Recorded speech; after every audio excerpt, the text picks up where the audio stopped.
This is an excellent exercise to get ready for what's coming next, the backhand volley. So when the ball comes to me, I want to pretend that I'm catching the ball with the back of my hand. If previously we just caught the ball, now this time I'm pushing it. You do not want to volley or drop the racket head like this. The back elbow should be pointing towards the back fence. It's going to help me to control the racket, to keep the racket face just slightly open, and very important, is going to limit my backswing. When we hit a backhand volley, we do not have a follow-through. Not here, because if my elbows are tucked in, then when I prepare for the ball, my racket is going to go further back. We do not want to turn sideways, because by turning sideways, takes the racket too far back. Racket head higher than my shoulder and higher than the eventual point of contact. By taking the racket slightly further back and punching the ball a little bit more, we're going to add a little bit more power and step in. Hi everyone, today I'm doing something different. No cuts, no edits, just a raw tennis lesson from start to finish.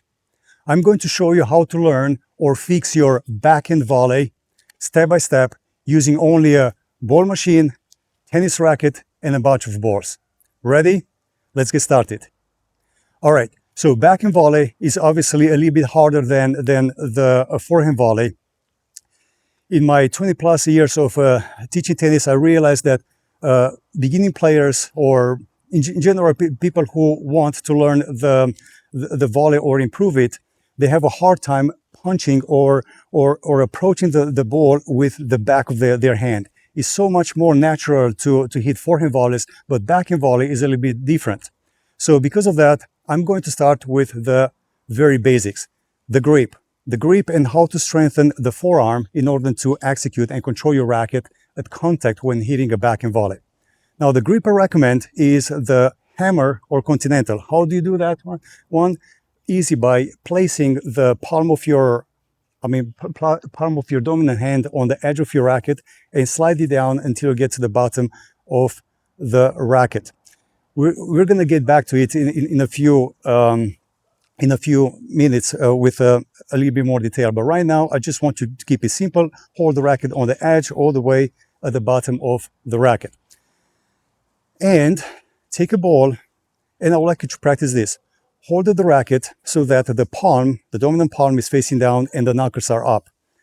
Again, we have a continental grip or hammer, palm down, knuckles up. From here, I would like you to grab a ball and learn to bounce the ball up on your racket like this. This is an excellent exercise to kind of get ready for what's coming next, the backhand volley. Now, the reason I want you to do this is to strengthen your wrist, your forearm, and to get a feel for controlling the ball with the back of your hand. Now, if it's harder for you in the beginning, and especially this happens with kids, I always suggest that you hold the racket a little higher, maybe at the top of the grip or even at the neck. All right, so if it's harder, you can do that by holding the racket at the neck. Now, I also recommend for beginning players, and especially kids who are obviously smaller and they don't have so much strength, to use sponge balls. All right, obviously I don't have sponge balls with me right now, but a sponge ball is an excellent way to use when practicing this drill. Okay, so go ahead and do about 50 repetitions, or until you feel like you can control your forearm, and then go ahead and slide it down all the way to the bottom of the racket and practice this. If you can do 50 like this, that is great. Okay, so that would be the first exercise. Second one, like I said, we're going to be using a ball machine. Now, for the ball machine, I want you to join me on this side, because I would like to specify a few details. Now, as you probably noticed, I did not place the ball machine at the baseline, because when you learn or when you improve any stroke, especially beginning players, I suggest in general to place the ball machine at the service line if you are working on ground strokes at the baseline. But in this case, since we'll be hitting volleys and I will be closer to the net, I place the ball machine about halfway between the service line and the baseline, so basically no man's land.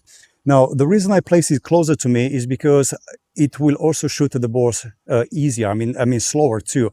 when we improve something, we do not want the balls to come to us very fast. So we want like a slow pace so that we can adjust and focus on the technique. Now, when we use a ball machine, let me just give you a few tips. Hopefully, you're going to find them interesting. I recommend that you have at least 100 balls available, because you don't want to run out of them and then spend time picking them up. So I recommend that you use at least 100 balls with a ball machine. Ideally, it would be like 120. Next, when we work on the technique, I recommend that you set the ball machine to feed balls every 5 to 7 seconds, so you have time to focus on the technique and footwork. Also, every 10 shots, you should give yourself 15 to 20 seconds break. I hope I said seconds, right? So yeah, set the ball machine to feed every 5 to 7 seconds, and give yourself 15 to 20 seconds break. Also, by the way, I'm using the pongbot Paces Pro, which is obviously I'm going to be biased talking about it, because this is a ball machine that was sent to me by the pongbot company. I like it. I like it a lot. It is an upgrade from my previous ball machine, because it has everything better. Like, for example, it comes with all kind of pre-programmed drills, and it's pretty accurate and very reliable. I've had it for like a year, and it still works great. So anyhow, if you want to get more details about the pongbot Paces Pro, I'm going to leave a link under this video. Let's go ahead and move on. So, like I said, place it about halfway between service line and the baseline. All right, so let's go ahead and move with our lesson. Careful, Irina. Irina is our camera lady.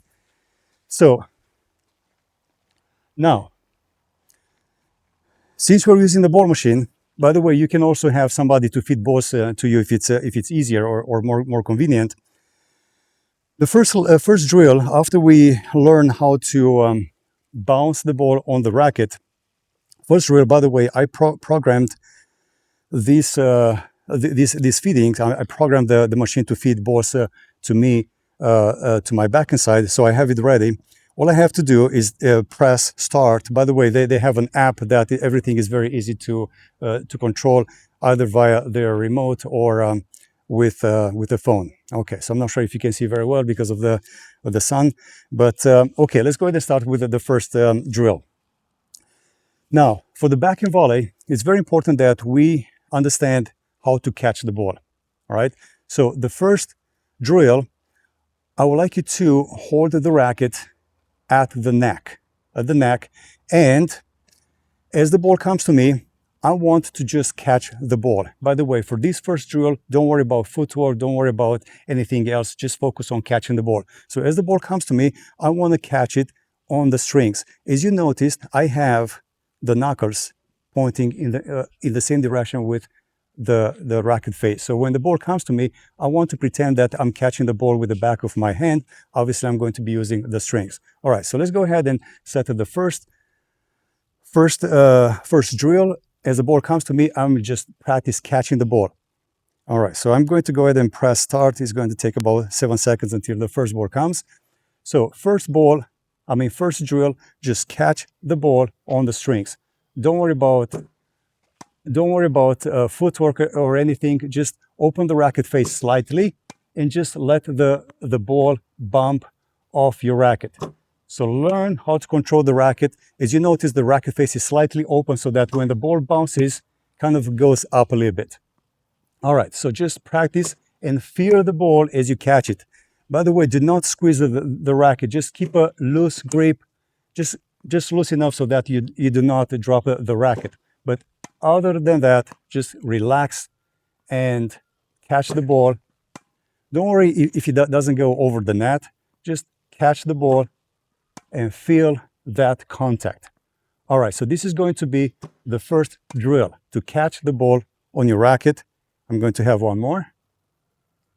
Or I think hit 10. Okay, so the ball machine was programmed to feed me 10 balls and then to take a 15-second break. So first drill, just catch the ball on the racket.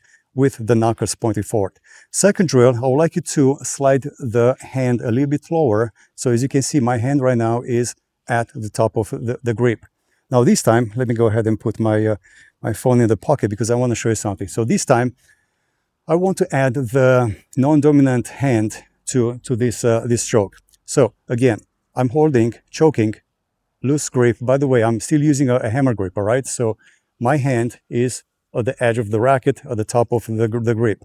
This time, the non-dominant hand, I want it to kind of touch the strings. And as the ball comes to me, I want to push and separate those hands a little bit. But I would like the racket to slightly rest in my non-dominant hand.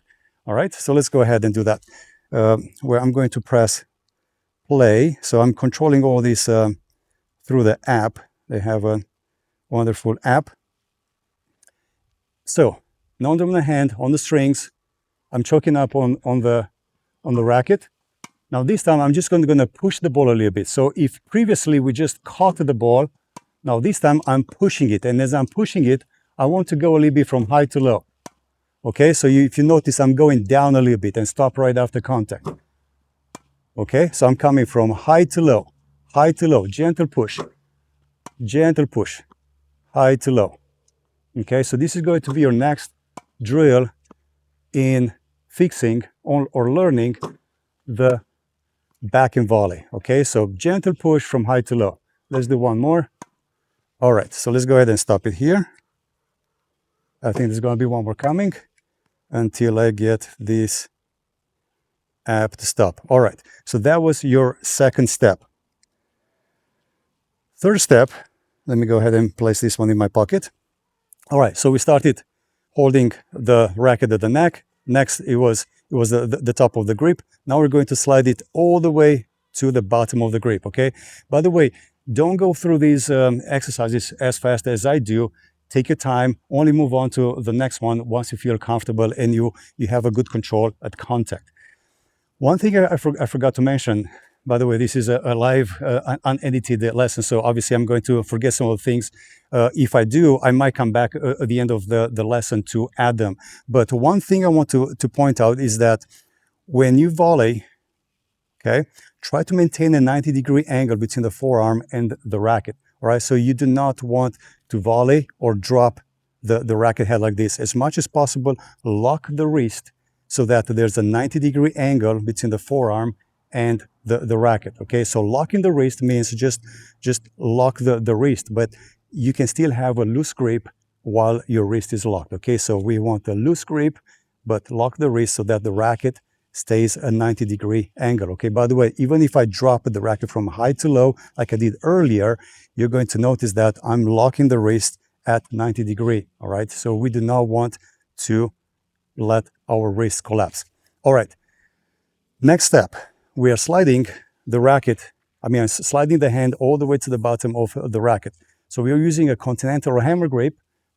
All right, that's because we can hammer a nail if we want to. Okay, and next, I'm going to set the ball machine.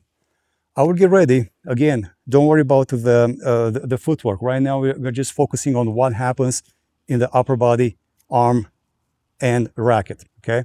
This time, I'm going to get the racket set. 90-degree angle between the forearm and the racket. Non-dominant hand is going to cradle, this time, the racket neck, and the back elbow, as you notice, is elevated. The back elbow should be pointing towards the back fence. Now, what would happen if my elbow would be lowering? Look, I'm going to hit the ball. I'm going to put too much slice, or the racket face is going to be too open. By having the back elbow elevated is going to help me to control the racket, to keep the racket face just slightly open, and very important, is going to limit my backswing. If I drop my elbow, the racket is going to go too far back, and I will have too much backswing. So raising your elbow is going to help only in two ways: to control the racket face and to limit your backswing. So this is what we're going to do next. Get set, 90-degree angle, racket face slightly open, tip of the racket pointing up, back elbow as elevated, and my hand cradles the racket neck. Hold a loose grip.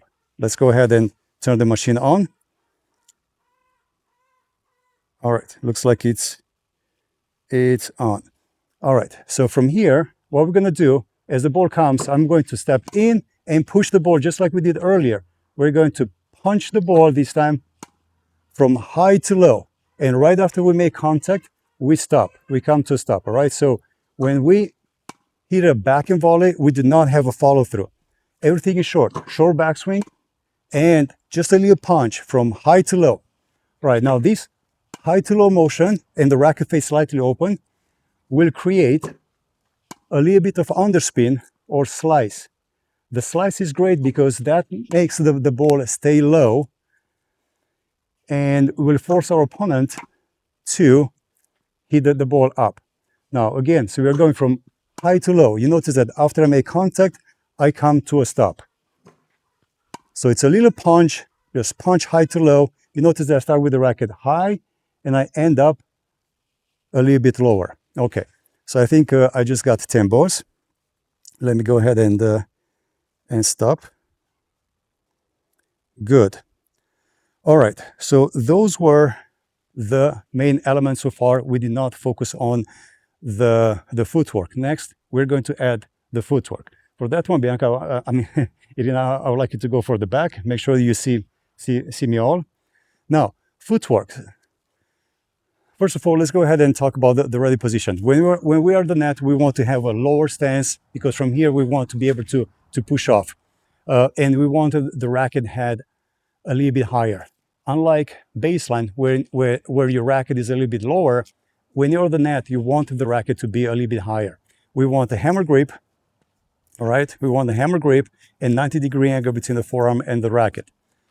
Low stance, racket up. Okay, now, like how high should the racket be? Should be high enough so that my gaze is just over the tip of my racket. So I want to keep the racket in front of me, but I should be able to look over it. I want the hands to be out in front, all right? Not here, because if my elbows are tucked in, then when I prepare for the board, my racket is going to go further back, and then I'll be late, especially being at the net. The ball comes to me a lot quicker. I do not have time to prepare for it like if I was on the baseline. When I'm at the baseline, the ball bounces, and because of the friction, it loses some of its pace. But when I'm at the net, the ball comes to me at full speed. So because of that, I want to be able to catch the ball out in front of me. So from this angle, if the net would be in front of me, I want to make sure that the elbows are out in front.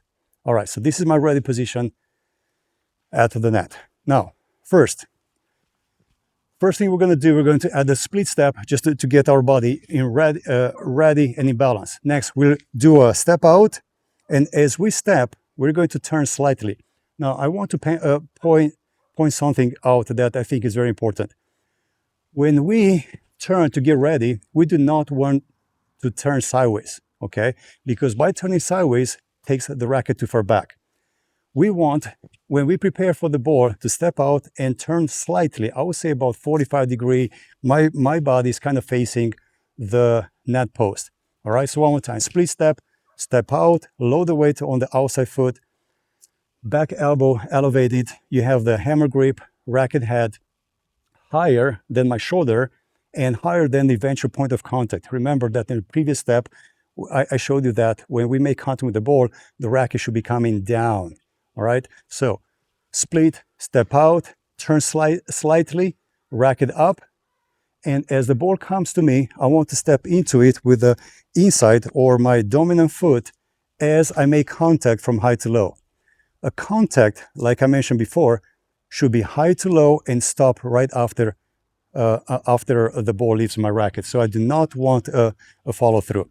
So I repeat, split, step out, get set, step and punch. That's exactly what we're going to do next. This is going to be the step where we add the footwork. Okay, let me go ahead and press start, and I will get 10 balls. We'll practice the footwork this time. Split, step out, and step in. Split, step out, and step in. Notice my back elbow is elevated, and I'm going from high to low, stopping right after I'm making contact with the ball. Split, step out, step in. Mandus, I went a little bit too early. Step out, step in. All right, so try to maintain that 90-degree angle between the forearm and the racket. You notice I'm locking the wrist. Split, step out, step in. All right, one more. Split, step out, and step in. All right, very good. Let me go ahead and stop this. Or I think it's stopping already because I got 10 balls. All right. So far, I think we covered a lot. These are the basic technical elements that should be paying attention when hitting a backhand volley. Quick review. Continental grip. We have 90-degree angle between the forearm and the racket. You want to prepare with the racket higher than your shoulder. Back elbow elevated. As the ball comes, step in and punch the ball going from high to low. As you punch and make contact with the ball, you want those two hands to separate, and right after contact, you want to stop the racket. So there's no follow through. All right, next. And I would say the last step is to add a little bit more power by taking the racket slightly further back and punching the ball a little bit more. You feel free to add just a slightly longer follow through. And also you can practice placing the ball down the line or cross court. Again, I want to remind you, I went through these steps a little bit faster, but you take your time and only move on to the next one once you feel that you get a good control of the racket and all the technical elements are in place. All right, so let's go ahead and press play. In 5 seconds, the first ball is going to come. This time, we're going to add a little bit more power, putting everything together. Step out, step in, and now we're going to punch the ball a little bit more. Maybe squeeze the racket a little bit more too, and feel free to place it. We'll go down the line. All right, next one we'll go cross court. Split, step out, and cross court. We alternate down the line. And next one is going to be cross court. You notice I'm going through the technical elements. Split, step out, back elbow elevated, racket up, I punch, and I freeze right after contact. Split, step out, and step in. Split, step out, step in. So you notice I practice placing the ball one down the line, one cross court. I think I just hit 10 balls. All right. Let me go ahead and wrap this up. All right, so those are the main technical elements. Feel free to be creative and practice them a little bit longer than I did. Like I mentioned before, this can be done with somebody feeding balls to you, or if you have a ball machine like the pongbot Paces Pro. I'm going to leave a link under this video. I hope you enjoyed this lesson. Like I said, like I promised, it was going to be uncut, unedited. So I just want to show you a raw lesson, exactly how I teach the backhand volley. I hope that this was helpful. If you have any questions, go ahead and leave your comments under this video. I would appreciate it. And yeah, any comment or a like, it goes a long way. My name is Cosmin, the coach at Web 1024. Thank you for watching. I'll see you in the next lesson.